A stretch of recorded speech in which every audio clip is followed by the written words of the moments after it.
I have a question is like, is this America? Do we really have two choices in these elections? Generation after generation, we've heard promises from the Republicans about lowering the budgets, the federal budgets and spending. Nothing has happened. It's gotten much, much worse. The biggest spending in human history was under Trump during the COVID stimulus and with the bipartisan support, of course, the Democrats as well. What I'm saying is both parties increased the money, the corruption, the graft. They profit from America fading and America waning. And if we keep believing these promises and saying we're picking the lesser of two evils, we're losing we're winning the battle but losing the war. These small elections are part of a bigger picture of corrosion of our values and the systems that we are meant to believe in. What's the point of being America if we're going to have basically an oligarchy in D.C. decide all our decisions? What's the point of voting if that vote is overcast by millionaires and billionaires who have really weird agendas that have nothing to do with us? If we don't have more parties and more candidates, we're not going to be able to keep this democracy going. I grew up in monarchies and in kings with the royal family in Kuwait. I know how this goes. I know the other side. I know what we're headed towards, and it's not towards more democracy. You got to take the money out of politics. You have to vote your conscience regardless of what you think is going to happen in some big monopoly game that they tell you is going to work for your benefit. It never does. It works for the elite only. So vote for yourself and your family and don't care about all that stuff they tell you because they could be wrong, and I hope they are. Do you have a plan, and this is for either one, a plan to bring down fuel costs, bring down the inflation rate, and I know interest rates are controlled in that also. I do have a plan. National Republicans have a plan as well. But I think the biggest thing for fuel costs we can do is start drilling here in the United States. No one drills greener than the United States. And if we are going to have any control over energy prices, we have to be energy independent first.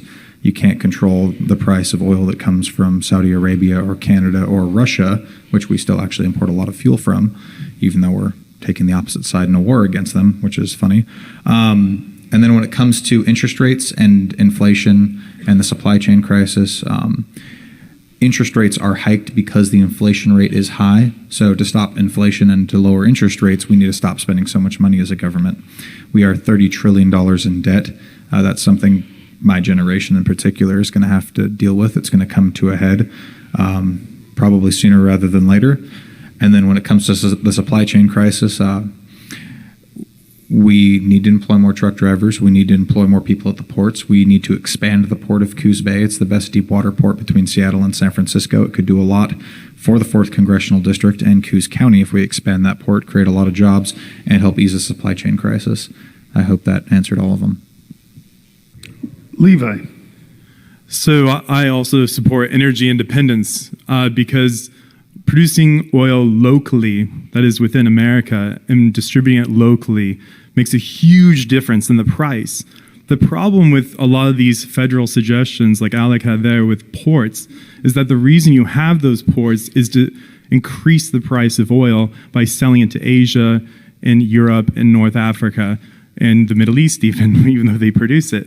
The problem is 80% of the world's oil supply is held by OPEC. Okay, that's an alliance of nations. A lot of them are monarchies. And so having global prices dictated to us by monarchies is probably not a good energy policy. But the problem is our large, there's like 4 or 5 large companies that control this in America, and they work with Congress to get huge profits into politicians' pockets. Both the Democrats and the Republicans are older than the oil industry. They helped it grow from its infancy. They're financially involved in every level of it. And that graft is a big part of the prices too. So we need to be truly independent. That means giving contracts to people besides politicians' relatives and companies that they have stocks in. It means actually investing in local production and requiring it to be sold locally, not through ports, not through Keystone pipelines that send it to Asia, then jack up the prices. The whole point is to get it out of America. That's what those pipelines are for. We should try to keep it here as much as we can so we get those savings. I want to ask each candidate, I'm kind of cutting in line here, but you're going to get a 30 seconds to respond. How do you feel about women in the workplace, and women in politics? Be honest, look them straight in the face, and tell these people how you feel about women and their place. Sorry. I just want everyone to be treated equal. I mean, we have 3 women running for governor. We have women congressional candidates all over the state of Oregon as well. I think that women are stepping up and taking a leadership position in Oregon, and I think that's fantastic. I wish more could have been here today, but I think it's great. And I just want everyone to be represented, the rural parts of the district, women, the cities, working class. I mean, everyone should have a voice in office. Levi? I think he's right on all that. We need more women running. I think a reason why you don't see as many on an average is not because the difference in the quality of candidates are just as equal and just as qualified, is that the people who finance elections tend to be like 100 years older than all of us. And so we're like 100 years back in terms of who they're supporting. All right. The people with the money are old. That's what I'm being told. Go ahead. I don't disagree with you. Rich. Thank you guys for being here, and thanks for taking my question. I want to know, to anyone who wants to answer it, what is your solution to homelessness in Eugene and Springfield? I think that there's been good points made here. The busing is particularly interesting because we've pulled more than our weight in terms of helping people who are homeless in this community. Eugene and Springfield have good programs out there that try to balance between people who genuinely need help and people who need held to standards. You have to have a balanced approach to people. But the sheer number of people, if you have a program and then 10 times the people you can handle go into it, that program will fail. So it doesn't matter what program we come up with if the sheer number doesn't change because of these busing programs they have in all 50 states and thousands of cities, targeting cities like ours, which have these programs, and then sending hundreds of thousands of people our way. If you don't, that's actually a form of corruption because they know some of these people have offenses as well that they put on the bus and they pay to send to our community. If they're using taxpayer dollars to do that, we should be able to find them and hold them responsible to these like unethical practices that led to just an army of people that we just can't handle, the sheer number. Also, I think we need to invest more in giving them opportunities to get out of this homelessness and also to encourage volunteering in that community. It's a lot of people with free time who can go and help clean up their communities. Like, why are we paying? Like, why can't they help clean up the tents around their tents? You have all day. I have to do a 40-hour job and help kids and then come volunteer. Like, you try to encourage more volunteering in that community as well as providing those services. I'm not saying withhold them. I'm saying just do both. I agree with just about everything David Lovell said. I think that the biggest attractor for homeless people, especially coming to Oregon from out of state, isn't actually necessarily people being bused here from other states. A lot of them come here at their own volition because guess what? Almost all drugs are legal in the state of Oregon. If you're someone who's a drug user, what's going to be your favorite state to move to? We need to overturn Measure 110. That's a state level issue. There's not anything I can do about that, but we need either a ballot measure or we need Christine Drazan or PJ Romero when they become governor to overturn that on executive order. That, I think, would be the first step in solving the homelessness crisis long term. Before we can reduce the number of homelessness, we need to stop growing it. That being said, though, homelessness is a very complex issue. It's not something the county can solve. It's not even something the state can solve. Every level of government has to work in tandem on this, from federal, state, and county. They all have to work hand in hand. The state is responsible for mental health beds because a lot of these people are homeless because they have mental health issues and because they use drugs. We don't know which came first, chicken or the egg, but regardless, here we are. Federal government needs to do a better job of funding. The courts need to do a better job of allowing police officers to enforce laws that, like public camping and things like that, and actually get these people off the streets and into those mental health facilities or the beds at the state mental hospital. And then counties can help with transitional programs like job training, like tiny houses, and actually getting these people off the street long term. And again, government bureaucracy is terrible. Getting any one level of government to get anything done is incredibly difficult, and getting three to work together is almost impossible. It's not something that is going to happen anytime soon, but we can at least stop growing the amount of homeless population. Eugene city limits has the highest homelessness rate per capita in the entire country. I mean, that's insane. Why do you support mandatory minimum wage increases? Well, I don't support mandatory minimum wage increases necessarily. I think it just should be tied to the economy. I mean, I do believe that we should have a minimum wage, but if we increase it too much, it's going to contribute to inflation like everything else. What I would like to see is Oregon's 4th congressional district not be the poorest congressional district in the state. I don't think people should have to rely on the government to increase the minimum wage so that they can make more money, because again, that just increases the rate of inflation. What I want to see is more family wage jobs come to this district so people are making more than the minimum wage, whether it's government mandated or not.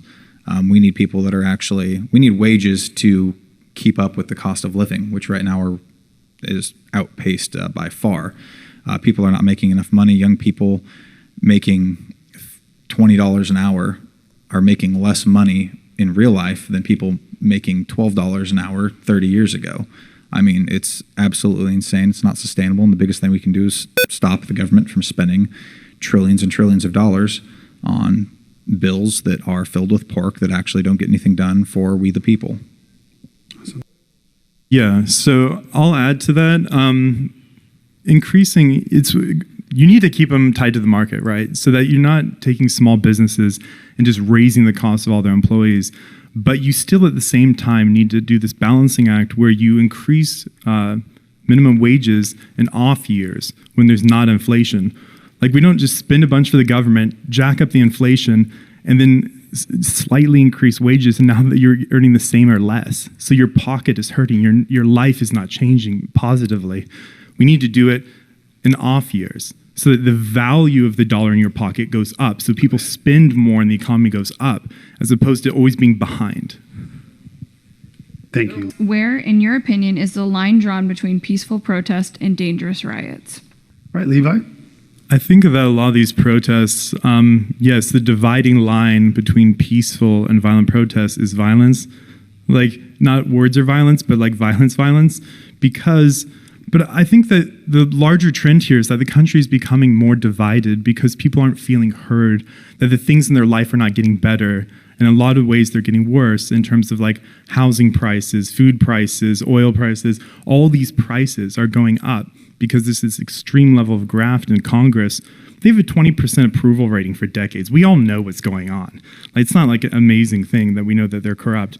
But the thing is that in order to actually make these protests go down, we need to make life better for everyday Americans and actually reduce money in politics so that we can actually see actions in our life. So we don't feel like we have to go yell at a courthouse to get things done. We can actually hold our leaders accountable, representatives like I would like to be, accountable personally, directly, financially, so that we can actually get real change and not just talk generation to generation while things get worse. Alec? So I think the line should be drawn at property crime.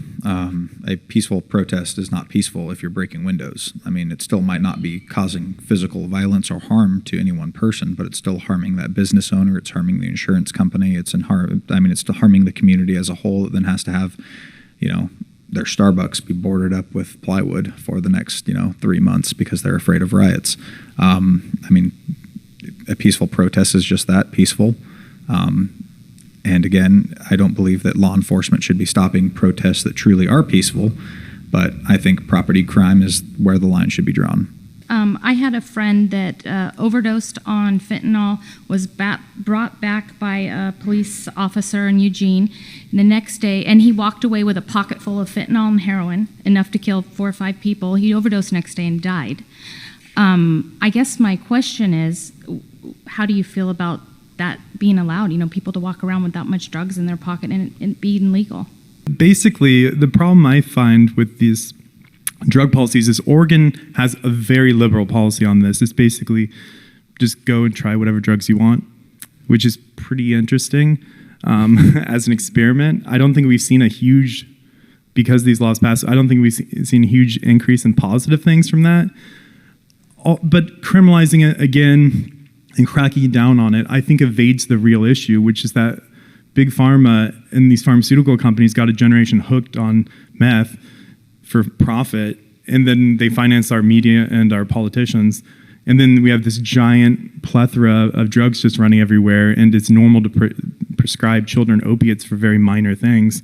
I feel like if we can crack down more on big pharma and have more practical drug policies and more restrictive policies on the medicine we give people in the first place, we can shut down a lot of these addictions in these communities before they start and stop the next wave. This, in terms of actually dealing with this current wave, I think we're going to have a mixed approach and just go step by step through both local and state policies in terms of restricting access to some of these drugs and making sure that we have better policing policies towards them. But that's a very complex issue. I won't be able to do in the next couple seconds. Most fentanyl comes from China, and then it either comes in through our ports or our southern border. So one of the things we can do is close our southern border. I think that would be a great start. But keep in mind, I mean, we are not likely going to win the drug war. We've been trying for years, but we're definitely not helping the situation with things like Measure 110, which legalizes all drugs in Oregon. Almost every single person I know that got clean off of drugs, like hard drugs, real drugs, got clean in jail. Then they were able to make a sober decision whether they wanted to enter a rehab facility or not, and they usually had to do this 5 or 6 times before they actually got clean. When you're not even arresting people and giving them the chance to get clean in a jail cell, you're not even giving them a brief moment of time to be sober and make a real decision. They're just hooked on drugs until they die. And I mean, I'm libertarian in the fact that I think some things should be decriminalized. But when you're not even giving someone the opportunity to make a clear decision to get off drugs, we're not doing our society any favors. What, in your opinion, qualifies you to be our representative, and will you in fact represent us or your own agenda? Well, I won't represent my own agenda because, to be honest, I'm not doing this for my own personal gain. I'm doing this because we're the poorest congressional district in the state, and we have forest fires that get worse and worse and worse every year that could solve a lot of our economic problems as well. But what qualifies me, I mean, I have a pretty diverse background from the Army to being a small business owner, working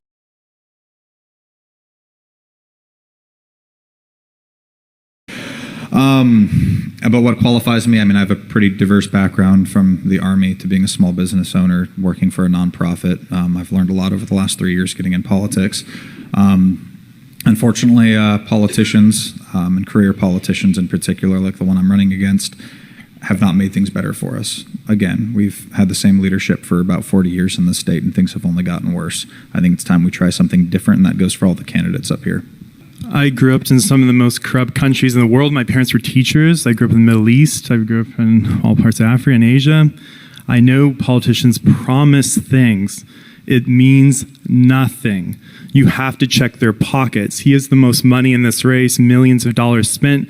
Unless he's the worst with money in human history, he probably wants to make that money back, which means he's going to have to make money behind closed doors in D.C. He's weeks away from getting millions of dollars from special interests and insider trading. You think he's going to be poor after 2 years? He's going to be a lot richer. Every Republican and Democrat get richer in office. They promise, and then they get richer. If you look at their pocketbook and there's millions of dollars in it and promises to politicians all across the country, they're not going to be doing new policies. You're not going to get what you want. All right. So, sorry, 30 seconds what we got. We're going to give you 30 seconds to respond since he called out your name, Mr. Wealthy. Yeah, so unfortunately, when people donate to my campaign, that money does not show up in my bank account. There's a lot of federal laws that govern that. But I would want to say, too, that like 53%, we have to check our new financial disclosure, but 53% of all of my donations come from small dollar donors, and that means $200 or less. All the money that I'm raising, I am raising quite a bit, but it's all from real people like yourselves across the state and across the country. I only raise about 4% of my donations from PACs, corporations. My opponent, I think, is around 40% from PACs and corporations, so I'll just leave it. Okay, next question. Would you all be willing to investigate and expose the lies of the new Green Deal. Specifically, one, the massive amounts of strip mining it takes to dig out the elements to make these batteries. Two, that there's really no plan to dispose of these batteries when they're rendered unusable. And three, the fact that they use thousands and tens of thousands of children for child labor to dig these batteries, these elements out of the ground. Thank you. Yeah, you're right. The Green New Deal has issues, right? There's a lot of corruption with the New Deal. Some of the biggest funders of fossil fuels in the Congress right now are people on the Green New Deal who are like their biggest proponents. You look at their portfolio, they're getting like super rich off of the thing they're criticizing. And also with like lithium batteries, like with Teslas, they did a policy to help fund it. And then you see their stocks go way up with Nancy Pelosi and such. I think a lot of people want cleaner water, cleaner air, but they have a problem with people lying to their face and then doing the opposite. So I think we just need an environmental policy that's not corrupt. There's not enough minerals in the world for everyone to drive an electric car. It's just not doable. So to transition to totally electric economy and get it totally away from fossil fuels is not even really feasible. I think we should have a balanced approach. I mean, I have no problem with electric cars. I think there are a lot of environmental impact questions that need to be answered, but that goes for, windmills and a lot of other things, and even, clean oil and clean coal here in the United States. Where do you stand on immigration and helping vets bring family to the USA? I have a Philippine wife and an American daughter who can't come to the U.S. Our immigration system in this country is broken. That's why people pour over our southern border. But yet someone who is married to an American citizen has to jump through all these hoops. We need to make it easier to become a citizen in this country legally and discourage on every front illegal immigration. I mean, it's that simple. My father is an immigrant. He came to this country legally and assimilated, and we have a great life. But we have to know who's in this country for no other reason than public safety. Levi? So they have a lot of good points here. Son of immigrant. Everybody has a relationship to immigrants on this table here. And they're right that you got to streamline the process. But you have to wonder why immigration reform never happens. How long have we been talking about this? How many elections is it going to take? 1,000? Like, it's because it's very profitable. There's a black market for it. If you can undervalue American labor, like in Walmart and these large companies, you can save billions of dollars. And that's why they lobby politicians not to change it. That's pretty much our problem. A lot of people, if you pay them the same wage as us, American workers become way more competitive. The number one reason we have problem with jobs with immigrants is because they pay them less. If we paid them the same, they would just hire American. So a lot of these issues come from not... Are you getting financial support from the pharmaceutical industry, and is that any different from your opponent? My Democrat opponent has received a lot of money from pharmaceutical companies in the past, and she kind of got in trouble a couple of years ago for trying to put in a bill that protects Eli Lilly from competition. Anyway, I'm not totally sure about how much money. We are not receiving any money from the pharmaceutical industry, and I'm not sure how much money Val is either. You'll just have to check the FEC reports on that one. I like politicians that have to wear NASCAR badges for all their sponsors. I'd like to sponsor that bill. We have a bunch over there. But also, yes, he's right. My Democrat opponent as well, has taken a lot of money from Big Pharma. It's very evident through the decades. Currently in this election, it was going to look bad, so she stopped doing it and then reworded it. But yeah, if you look, it's like decades of relationships. And that's the problem, is that who's funding our politicians? You have to really ask that on every issue, because that's why they don't get done. It's not a mystery. They have great promises. Good afternoon. I am a registered Republican, and I have a passionate voice for change. My question to you is your strategy towards young advocates that are interested in advocacy. What are you doing in your outreach and providing growth opportunities for young advocates to join in your movement in like-mindedness? So, Levi, let's start with you. Probably not the good one to start with, but they're not going to help you really unless you agree with them. So you're not going to be able to move up in the party unless you just repeat what they say. That's typically how parties work. If you look at how the Republican or Democrat Party works, if they ever step 1 foot out of line with the party, they get redistricted or punished. This actually happened in last year in Eugene. Marty Wildy, who actually protested me and Alex's district being redrawn against the Republicans. They redrew it to favor the Democrat candidate. It's very obvious. They punished him and redrew him out of his own district, even though he was a Democrat and he was just opposing on moral reasons. You can't step out of party lines. My advice would be just to do it your way with your friends and just. Sorry about that. All right, 30 seconds. So I just turned 30 about a week ago, and I think everyone on my campaign is under 32. We have a lot of young people volunteering on the campaign as well. I am absolutely fighting for the millennial generation and generation of younger people. I mean, I think 25% of Congress is over the age of 70. There's no problem with having older, wiser generation lead the country, but I think it should be proportionate to the United States as a whole. And so, yeah, hope that answers the question. This is to all of you. Will you lawfully take steps to secure our election process the way that Florida has?